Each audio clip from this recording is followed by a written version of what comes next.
Na Itália, as pessoas tiveram 10 dias circulando, com o vírus circulando entre elas. E aí, quando os sintomas começaram a se manifestar, já não tinha mais como controlar.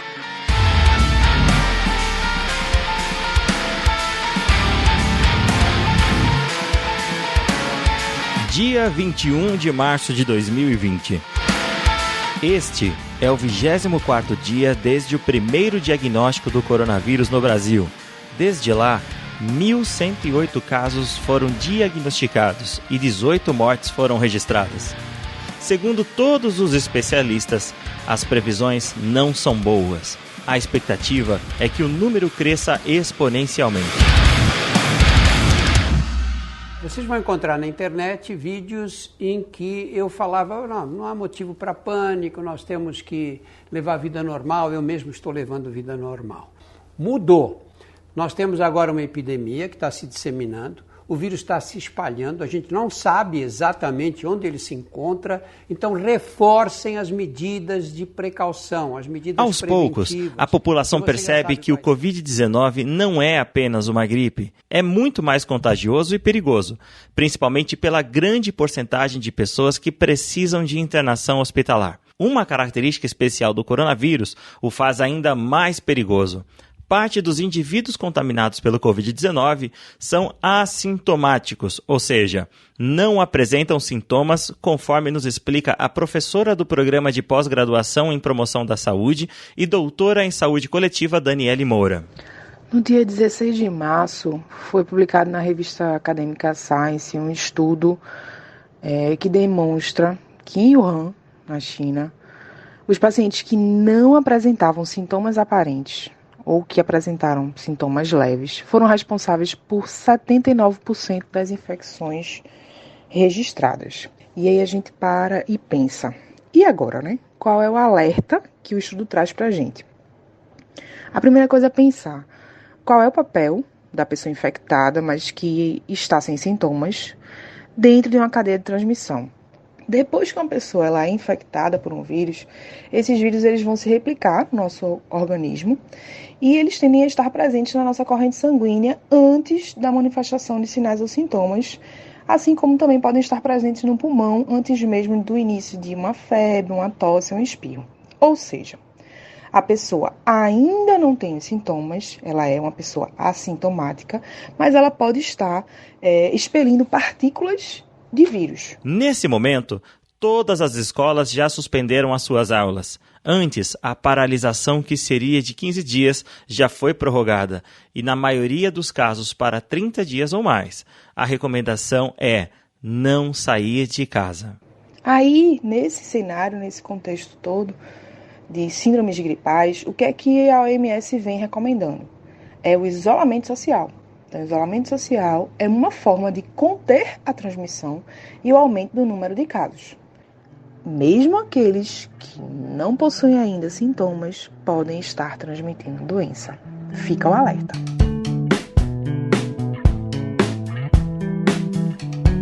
No mundo educacional, vivemos um momento de amplo debate. Com as novas perspectivas prolongadas de não circulação, como ficam as aulas? Manter uma suspensão ou adiantar as férias? Usar ou não educação à distância com os nossos alunos? Caso sim, como? Estamos buscando uma solução com os secretários estaduais e municipais para o ensino fundamental e ensino médio. Enquanto isso, acabei de assinar uma portaria flexibilizando as regras do ensino à distância, tanto para as universidades federais como para as privadas. Na portaria autorizando o EAD lançado pelo MEC, estão contemplados apenas os cursos superiores das instituições federais, que é apenas a parte que lhes cabe diretamente. O Ministério da Educação informou pelos seus canais de comunicação que está trabalhando diretamente com as secretarias estaduais e municipais, orientando as providências que podem ser adotadas. Um ponto importante ao levar em consideração é que existe legalmente a possibilidade do uso da educação à distância em situações especiais como a qual nós estamos vivendo. Um ponto importante ao levar em consideração é que existe legalmente a possibilidade do uso da educação à distância em situações especiais como a que estamos vivendo. Cada conselho estadual deverá deliberar sobre isso. No entanto, creio que as decisões não deverão divergir muito.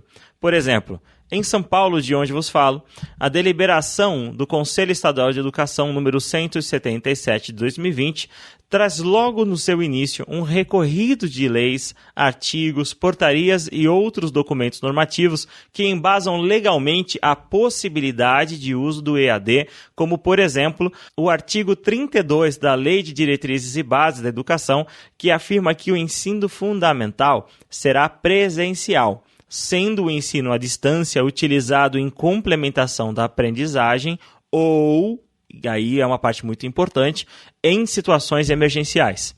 Outro dispositivo legal é o Decreto-Lei número 1044 de 69, que dispõe sobre o tratamento excepcional para os alunos portadores de afecções. A grande preocupação que a suspensão do calendário escolar gera é que a sua duração possa ser tão longa que possa até inviabilizar a reposição das aulas dentro das condições razoáveis. Isso precisa ser seriamente considerado.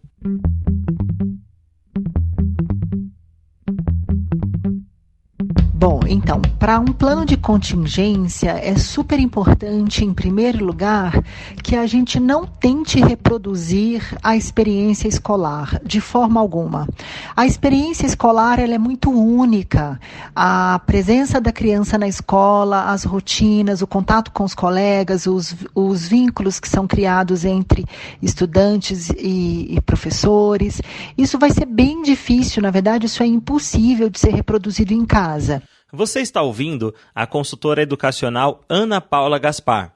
Ela escreveu para o Porvir, o nosso novo parceiro nos boletins, um artigo interessantíssimo com 10 passos para as escolas montarem um plano de contingência. Então, se por algum motivo a gente achar que ficar conectado 4 horas em frente ao computador direto, tendo aulas síncronas e com um professor entrando, o outro saindo, pode de alguma forma ser produtivo, isso pode ser bem, na verdade, tóxico para a sociedade como um todo nesse momento. Ana Paula também nos falou sobre cuidados que devemos tomar ao adotar o EAD. Então é importante que se estabeleça um projeto pedagógico digital, ainda que isso pareça muito robusto para esse começo, mas talvez um tema importante que a gente quer dar continuidade, que a gente já estava trabalhando na escola, ou que a gente quer aproveitar o tema para fazer um projeto interdisciplinar e assim colocar as crianças bem informadas. Enfim, eu acho que é importante que todos nós que estamos envolvidos com a educação nos lancemos nesse momento tão importante, sobretudo com um olhar de descobridor, com um olhar de pesquisador. Paulo Freire nos convidava muito a fazer o uso da prática, mas também da reflexão. Então, vai ser importante para a gente manter registros, documentação. Eu sugeriria aos professores que escrevessem um diário para que, ainda que fossem pílulas, diariamente eles registrassem questões, descobertas, dúvidas, para que quando isso tudo passar, a gente tenha um material relevante para a gente pensar, quem sabe, o surgimento de uma nova pedagogia. Eu estou chamando nesse momento de pedagogia da contingência, mas eu tenho certeza que teremos um novo nome, bem melhor, e que teremos um novo tempo na educação, na contemporaneidade. Como todos sabemos, essa situação não é exclusividade do Brasil. É uma pandemia mundial. A ouvinte do podcast Papo de Educador, a professora brasileira Joana Casemiro, vive há 25 anos na Alemanha e é professora na maior escola de ensino fundamental de Berlim. Joana nos mandou um áudio nos contando como estão as coisas por lá. Oi, Damione, aqui é a Joana de Berlim, sou professora do ensino fundamental aqui na maior escola primária de Berlim. A coisa aqui é bem complicada, porque primeiro, contrariando todas as expectativas prováveis, a escola alemã é super pouco digitalizada. Quer dizer, eles têm têm projetos, mas a realidade é bem outra. Então, foi todo mundo meio pego de surpresa. As pessoas sabiam o que estava por vir, mas ninguém se preparando. A gente soube numa sexta-feira que a escola fecharia na terça-feira. Então, assim, foi tudo meio pego de supetão e as pessoas com poucas possibilidades de se ajustar. Existe muita discussão agora de como é que a gente pode manter os alunos e os pais com materiais e de que maneira a gente pode trabalhar isso de uma maneira rápida. É isso, assim, tudo muito improvisado, tudo muito a cada dia, e a gente está agora tentando cada um por si, mais do que como um sistema organizado pelo governo, tentando achar maneiras ou soluções de poder ajudar mais a sua classe. Sabe, a coisa mais complicada que está acontecendo aqui são por causa das provas. A gente está, na próxima semana, está começando o que aqui chama Abitur, são os vestibulares aqui, que na verdade não acontece no começo na entrada da universidade, mas sim no final da escola. E os alunos do último ano do ginásio daqui estariam com provas marcadas agora.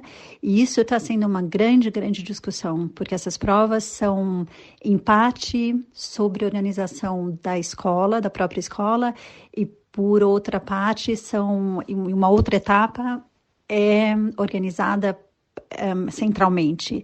Então tá uma confusão, uma briga enorme para saber se vão ser adiadas essas provas, ou se elas vão ser feitas, e se forem feitas tinha que ser uma coisa em relação a todas aos estados. Então tá uma briga complicada em relação a isso. Bom, de certa forma, fomos pegos todos de surpresa e nesse momento precisamos tomar uma decisão. Professores estão apreensivos, assim como os nossos alunos. Uma coisa é fato e indiscutível. É essencial que as escolas tenham canais abertos de comunicação com a comunidade escolar.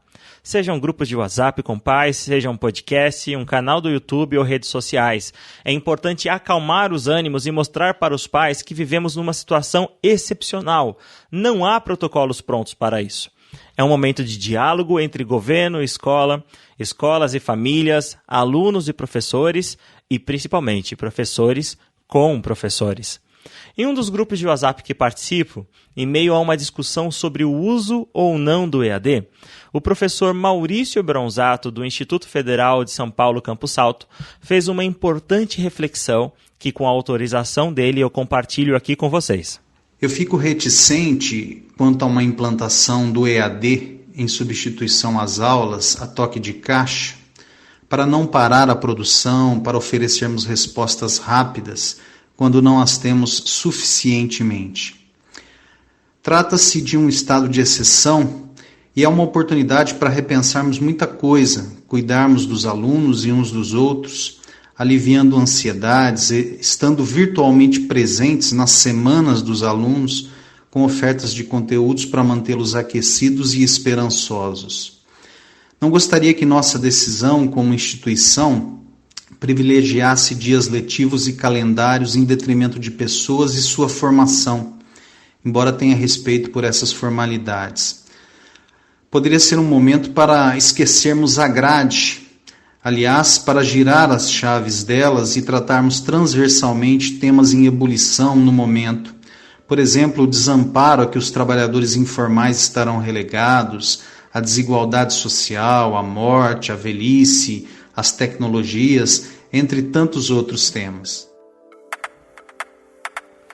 Com a intenção de apoiar as decisões das escolas em relação ao uso da tecnologia para superar esse momento, vários grupos e empresas estão organizando materiais específicos para ajudar a escola a superar o coronavírus. O nosso novo parceiro, o Porvir, tem produzido um material excelente sobre essas iniciativas e você poderá conferir esse material no seu site em www.porvir.org. O Vinícius de Oliveira, jornalista do Porvir, irá dar uma palavrinha para vocês. Oi, Damione. Aqui é o Vinícius, jornalista do Porvir. Eu agradeço o espaço e a parceria de participar do Papo de Educador neste momento em que todas as escolas estão fechadas por conta da pandemia do coronavírus. Nos últimos dias, a gente tem ouvido muitos educadores e diretores e integrantes de secretaria que têm enfrentado enormes desafios, né, neste momento de transição do presencial para o online, né? E por conta disso, a gente publicou diversos materiais. ao longo dos próximos dias, a gente vai publicar mais materiais que vão nesse sentido de orientação e de mostrar casos de sucesso de educadores que estão conseguindo entregar uma educação significativa, mesmo que à distância, para alunos de diferentes realidades e diferentes cantos do Brasil. Bom, Damione, eu volto a qualquer momento com novidades da cobertura do Porvir.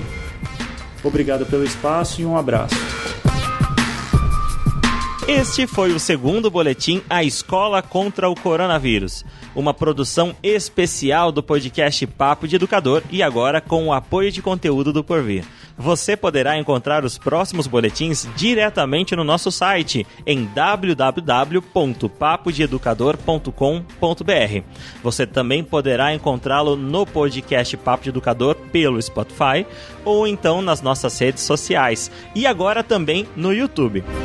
Esse boletim contou com o roteiro, produção e edição de Damione D'Amito, colaboração de Beatriz D'Amito, Daniele Moura, Vinícius de Oliveira e Marina Lopes, arte gráfica de Gabriel Tuller e revisão textual de Wagner Lúcio. Nos encontramos a qualquer momento no próximo boletim A Escola contra o Corona.